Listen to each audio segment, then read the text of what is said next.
I was just sitting here thinking if people would be more appreciative about what you have and give God thanks, I think you will enjoy life better. Stop looking at what everybody else have going on, and then it'll make you not try to desire to have somebody else's life. A lot of people are trying to do all this kind of weird stuff, a destiny swap.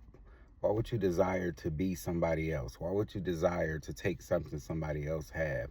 I just came through something where somebody went and put a whole smear campaign, lies, stolen identity, um, going around trying to fry stuff, acting like they're me, even showing up in court as me and stuff, instead of being thankful for what God has given you.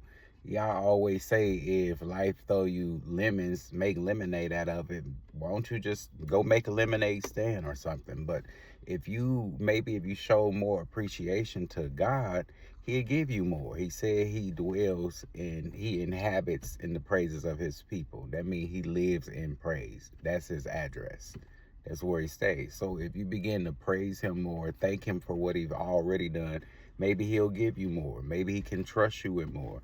But instead, walking around being bitter, desiring to be somebody else, trying to take gifts and stuff that God has given somebody else, and he denies it. No, you cannot have their life. First of all, it has to be something somebody agree upon. No, that stuff is witchy. That's the stuff that's in the demonic realm. We like Christians, we like the things that God likes for us. Not my will, but thy will.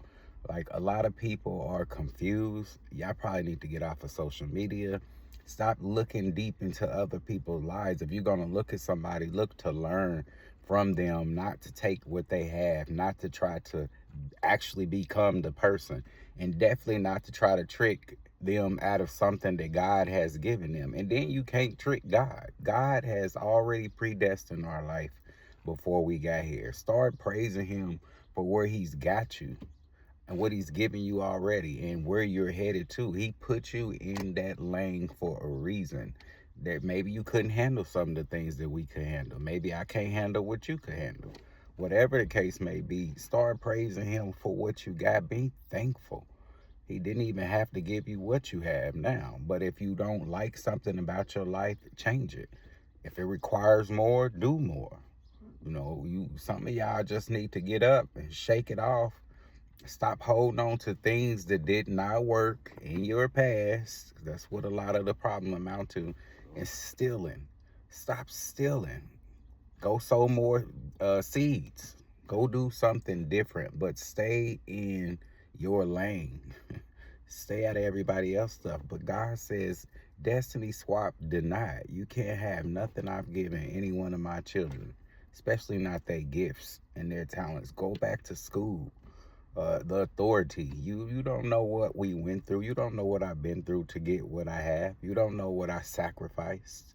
I don't know what you sacrificed. It looked like it was your life. But one thing is, don't be a sellout.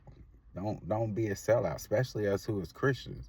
If you have a history with Jesus, you know not to be a sellout. You know not to give up, because you know sooner or later he's going to do something that's going to turn this in your favor.